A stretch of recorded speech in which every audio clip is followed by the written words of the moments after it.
Avant de plonger dans cette histoire incroyable, pensez à vous abonner à la chaîne et à activer la cloche. Ici, chaque récit a quelque chose à dire, et vous ne voudrez pas en manquer un seul. Emily Harrison se tenait devant la fenêtre de leur grande maison victorienne, les doigts serrés autour de la tasse de café encore brûlante. Dehors, la ville semblait paisible, mais dans sa tête, un tourbillon de souvenirs et de mensonges tournait sans fin. 23 ans. 23 ans qu'elle savait. 23 ans qu'elle avait vu Jonathan, son mari depuis 2 décennies, lui mentir, la tromper avec une autre femme, et prétendre être l'homme qu'elle avait épousé par amour. Au début, c'était des soupçons. Une facture étrange, un parfum inconnu sur sa veste, des appels mystérieux à des heures impossibles. Emily avait tout ignoré, cherchant à se convaincre que son mari était fidèle. Mais petit à petit, les preuves s'accumulaient. Les messages cachés, les rendez-vous secrets, les confidences involontaires de collègues, tout pointait vers la même vérité: Jonathan menait une double vie, et elle était l'ombre silencieuse de son mensonge. Pourtant, Emily n'avait rien dit. Elle avait choisi le silence, et pas seulement par peur. Elle avait observé, analysé, accumulé chaque détail, chaque erreur. Elle savait que le moment viendrait où la vérité éclaterait, et elle voulait que ce soit parfait. Non pas pour la vengeance, mais pour que Jonathan réalise enfin la gravité de ses actes, devant tous ceux qu'il respectait. Ce jour approchait. Le renouvellement de leurs vœux, prévu pour célébrer leur 23e anniversaire de mariage, serait la scène. Emily avait passé des semaines à préparer chaque mot, chaque preuve, chaque geste. Elle se souvenait des larmes qu'elle avait versées seule dans l'obscurité de la nuit, des nuits passées à réfléchir à la meilleure façon de briser le masque que Jonathan portait depuis plus de 20 ans. Emily prit une profonde inspiration et posa sa tasse sur le rebord de la fenêtre. Elle ne ressentait ni colère, ni haine. Juste une détermination froide et parfaite. Après 23 ans de silence, elle allait parler. Et lorsque ce serait fait, rien ne pourrait jamais plus être comme avant. Car le secret le mieux gardé de Jonathan allait enfin être révélé.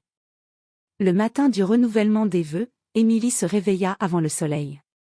La maison était silencieuse, seulement éclairée par les premières lueurs de l'aube. Jonathan dormait encore, son visage détendu, insouciant, comme si rien de ce que Emily savait depuis 23 ans n'avait jamais existé. Elle le regarda un moment, le cœur serré mais froid.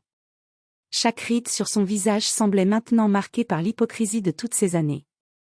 Elle se souvenait de leur première rencontre, des promesses qu'il avait faites, et des rêves qu'elle avait partagés avec lui.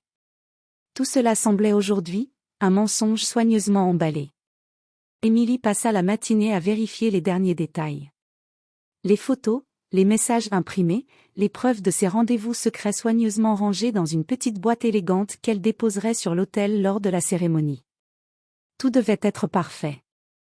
Pas de colère explosive, pas de crise inutile. Juste la vérité, nette et implacable. Jonathan, ignorant tout, s'affairait dans le salon, parlant à voix haute pour que ses assistants entendent. Emily sera émerveillée aujourd'hui. Tu verras, après 23 ans, ce sera comme la première fois.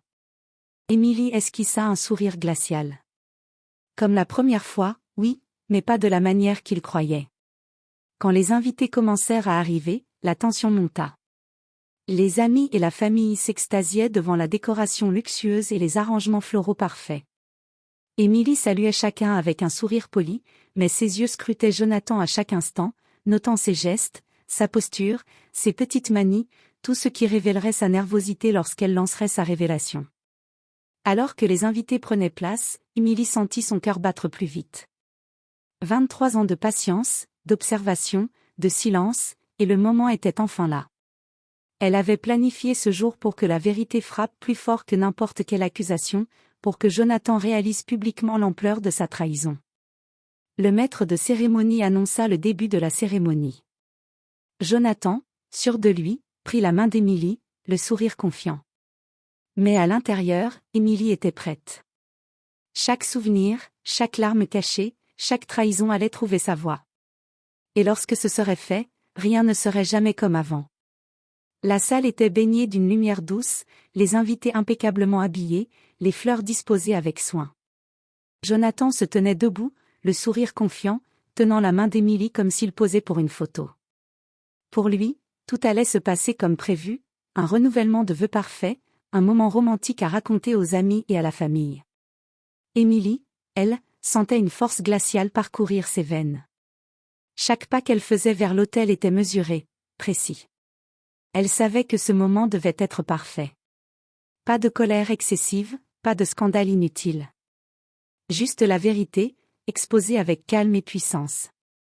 Lorsque le maître de cérémonie demanda à Émilie de prendre la parole, elle fit un pas en avant et prit le micro. Un silence presque religieux s'abattit sur la salle. Les invités, surpris, la regardaient avec curiosité. Jonathan esquissa un sourire, confiant, pensant qu'elle allait simplement prononcer des mots doux et attendrissants. Mais Émilie leva les yeux, et sa voix résonna clairement, glaciale.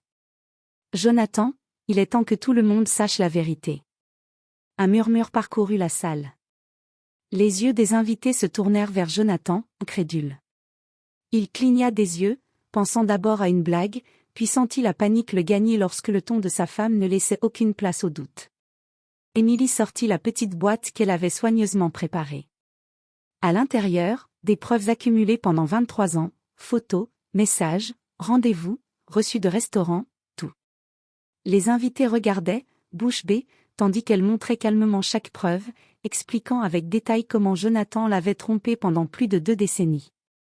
Jonathan tenta de protester, bégaya quelques mots, chercha dans ses yeux un signe de clémence. Mais Émilie continua, chaque phrase mesurée, chaque preuve présentée avec un calme effrayant. Le silence se fit dans la salle. Même le maître de cérémonie, habituellement professionnel et imperturbable, semblait incapable de trouver ses mots. Les enfants d'Émilie et Jonathan se tenaient figés, incrédules. Les amis les plus proches murmuraient entre eux, certains cachant leur stupéfaction derrière leurs mains. Jonathan sentit son monde s'effondrer sous ses pieds. Chaque sourire, chaque mot gentil qu'il avait prononcé au fil des années semblait maintenant un mensonge exposé au grand jour. Émilie, elle, ne montra aucune émotion. Elle était l'incarnation de la patience et de la puissance silencieuse. Son silence de 23 ans venait enfin de se transformer en vérité implacable, et Jonathan réalisait trop tard que sa double vie venait de lui exploser au visage. Après que les preuves aient été exposées, un silence pesant s'abattit sur la salle. Les invités se regardaient les uns les autres, incapables de croire ce qu'ils venaient d'entendre. Les murmures commencèrent à se transformer en chuchotements étouffés. Certains tentaient de réprimer des larmes, d'autres détournaient le regard, gênés pour Jonathan. Jonathan, lui, était figé, incapable de réagir. Sa main, toujours tenue par Émilie quelques instants plus tôt, tomba lourdement le long de son corps. Son sourire confiant avait disparu, remplacé par un mélange de colère, de honte et d'incrédulité. 23 ans de mensonges venaient de se retourner contre lui en une seule minute. Les enfants d'Émilie, assis au premier rang, avaient du mal à comprendre.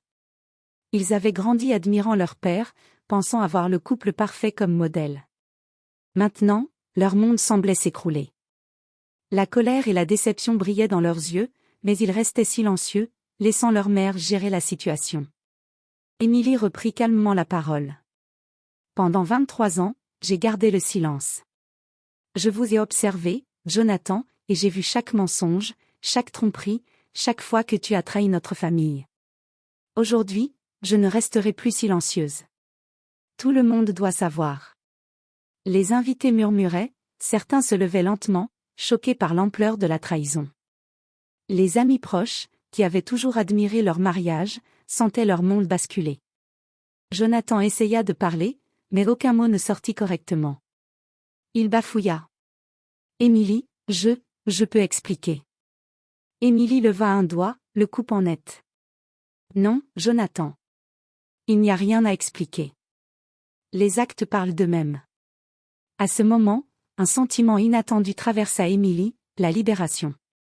23 ans de silence, de douleur et de frustration s'étaient transformés en puissance.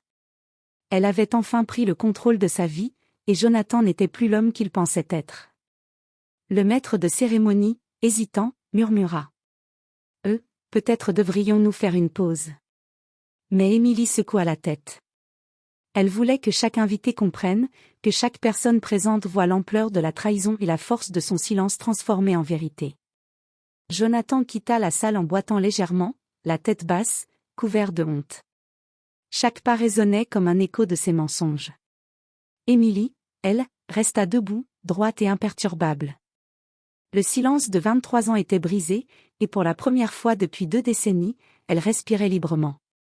Les invités commencèrent lentement à se disperser, certains offrant des mots de soutien à Émilie, d'autres jetant des regards de condamnation à Jonathan.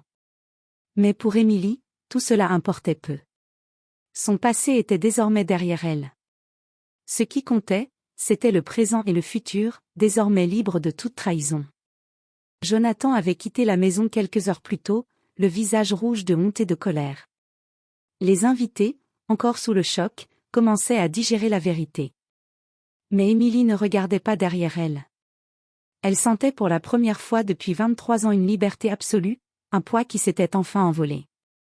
Elle monta à l'étage et se regarda dans le miroir. Les traits de son visage, autrefois marqués par l'inquiétude et la douleur, semblaient maintenant apaisés.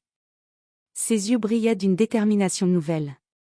Elle n'était plus la femme silencieuse, trompée et impuissante. Elle était devenue une femme forte, consciente de sa valeur, maîtresse de sa vie et de ses choix. Ses enfants, après un moment de confusion, vinrent la rejoindre. Émilie les serra dans ses bras et sentit leur chaleur, leur soutien. Elle savait que malgré la trahison de leur père, elle avait construit pour eux un exemple de courage et de dignité. Ils allaient apprendre que le silence n'est pas toujours faiblesse, et que la vérité finit toujours par éclater. Au fil des jours suivants, Émilie reprit sa vie en main. Elle déménagea dans une nouvelle maison, réorganisa ses projets professionnels, et reprit contact avec des amis qu'elle avait négligés pendant des années à cause de Jonathan. Chaque décision qu'elle prenait était un pas vers un futur choisi par elle seule. Quant à Jonathan, il fit face à la honte publique. Ses amis et collègues, choqués par l'ampleur de sa trahison, se détournèrent de lui. Son monde, qu'il avait cru solide, s'était effondré en une seule journée. Il avait appris trop tard qu'on ne peut pas jouer avec les sentiments des autres impunément. Émilie, elle, regardait désormais vers l'avenir. Un avenir où le mensonge n'aurait plus jamais de place. Un avenir où elle choisirait chaque pas, chaque relation, chaque décision. Après 23 ans de silence et de patience, elle était enfin libre, et cette liberté valait plus que tout ce que Jonathan aurait pu lui offrir.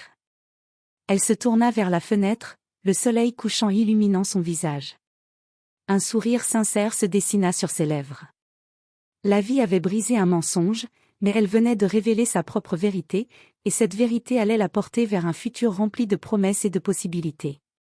Et pour la première fois depuis 23 ans, Émilie respirait vraiment, sachant que son silence n'avait pas été vain, mais qu'il avait servi à préparer ce moment, le moment où elle reprendrait le contrôle de sa vie.